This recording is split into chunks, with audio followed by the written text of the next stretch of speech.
Update. Congress के 5 निलंबित विधायकों को कार्यक्रमों की जिम्मेदारी। दूसरी बार सरकारी कार्यक्रम में कांग्रेस निलंबित विधायकों को जिम्मेदारी। विधायकों को उनके क्षेत्र में कार्यक्रमों की जिम्मेदारी मिली है। सीएम के अलावा मंत्री और विधायक अलग अलग जगह मौजूद रहेंगे। तो अंतर्राष्ट्रीय योग दिवस को लेकर यह बड़ा अपडेट देखने को मिला है। विधायकों को उनके क्षेत्र में कार्यक्रमों की जिम्मेदारी मिली है। सीएम के अलावा मंत्री और विधायक अलग अलग जगह मौजूद रहेंगे। कांग्रेस के 5 निलंबित विधायकों को भी कार्यक्रमों की जिम्मेदारी। दूसरी बार सरकारी कार्यक्रम में कांग्रेस निलंबित विधायकों को जिम्मेदारी। विधायकों को उनके क्षेत्र में कार्यक्रमों की जिम्मेदारी मिली है। सीएम के अलावा मंत्री और विधायक अलग अलग जगह मौजूद रहेंगे। तो कांग्रेस के 5 निलंबित विधायकों को कार्यक्रमों की जिम्मेदारी। दूसरी बार सरकारी कार्यक्रम में कांग्रेस निलंबित विधायकों को जिम्मेदारी। तो जानकारी ले लेते हैं, प्रदीप चौकन लगातार बने हुए हैं। प्रदीप, क्या कुछ ज्यादा जानकारी? अंतर्राष्ट्रीय योग दिवस है 21 जून को, और उससे ठीक पहले कांग्रेस के जो 5 निलंबित विधायक हैं उन्हें कार्यक्रमों की जिम्मेदारी दी गई है। प्रदीप। जी बिल्कुल, देखिए हरियाणा के अंदर जो जिस प्रकार से अंतर्राष्ट्रीय योग दिवस मनाया जाएगा, तो ऐसे में राज्यसभा चुनाव के दौरान क्रॉस वोट करने के आरोप में निलंबित किए थे 5 विधायक कांग्रेस के। उनको एक नई जिम्मेवारी फिर से देने का काम किया जा रहा है।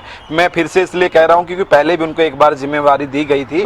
स्वास्थ्य विभाग की जो परियोजनाओं का शिलान्यास और उद्घाटन होना था, उस समय अलग अलग कार्यक्रम जो है किए जा रहे थे, तो उस समय भी जो है कह सकते हैं कि उनको बुलाया गया था। अब फिर से उनके जो प्रभावी क्षेत्र हैं, जिस प्रकार से मैं बात करूं तो शैली चौधरी को नारायणगढ़ की, और रेणु बाला को ब्यासपुर, और जर्नैल सिंह को रतिया, मोहम्मद इलियास को पुनहाना और मोहम्मद इजराइल को हतीन के कार्यक्रमों में जो है शामिल किया जाएगा।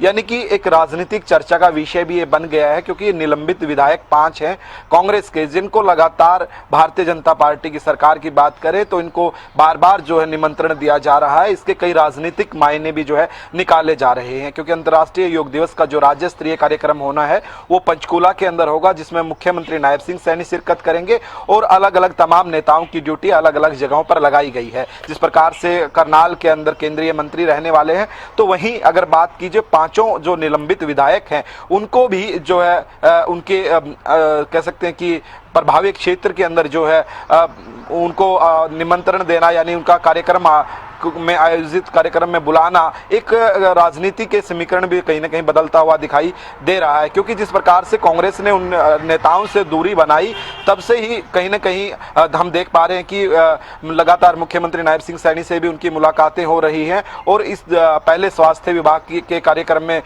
उनको आमंत्रित करना, अब जो है अंतर्राष्ट्रीय योग दिवस के कार्यक्रम में उनको बुलाना, इसके कई जो है राजनीतिक मायने भी जो है निकाले जा रहे हैं। हालांकि कांग्रेस से अभी 5 विधायक दूरी बनाए हुए हैं, और उनके ऊपर राज्यसभा के अंदर क्रॉस वोट का जो आरोप लगा था, जिसके बाद उनको निलंबित किया गया था। अब देखने वाली बात रहेगी कि अंतर्राष्ट्रीय योग दिवस पर कौन कौन से विधायक कौन कौन से क्षेत्र में अपने अपने प्रभावित क्षेत्र में किस प्रकार से पहुंचते हैं या नहीं पहुंचते हैं, ये एक सवाल है। ये तो खैर 21 तारीख को ही जो है साफ हो पाएगा। जी बिल्कुल प्रदीप, बहुत शुक्रिया जानकारी देने के लिए और नजर बनाए रखने के लिए।